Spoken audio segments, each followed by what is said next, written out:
Hari itu, tante gue ngehubungin gue. Gue dihubungin tante gue untuk menginap di rumahnya.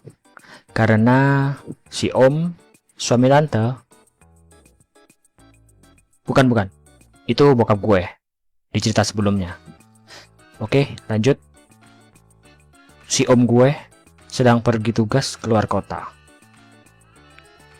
Sore harinya, kira-kira pukul 18 waktu Indonesia Barat atau jam 6 sore, gue sampai di rumah tante gue.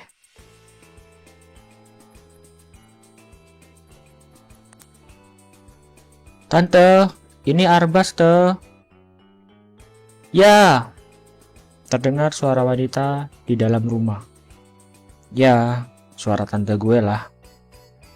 Ceklek. Suara pintu rumah terbuka. Ketika itu, gue ngeliat tante gue hanya memakai daster. Ya, seperti wanita-wanita pada umumnya. Pakaian kebebasan wanita jika berada di dalam rumah. Masuk, Bas, ucap tante gue. Iya, tante. Gue jawab lah. Seketika itu, gue masuk ke dalam rumahnya. Gue duduk di ruang tengah rumah tante gue. Udah deh, Bas, lu nyantai aja. Tante mau mandi dulu nih, ucap tante gue ke gue. Dan pikiran gue mendengar tante ingin mandi. Gue ngejawab omongan tante gue dong. Iya, tante, Arbas nonton TV ya. Di saat tante gue mandi, gue nonton TV. Ultraman Ebel. Tak lama kemudian, Arbas! Terdengar teriakan tante gue dari arah kamar mandi. Sini Arbas, bantu tante, ucap tante dari arah kamar mandi.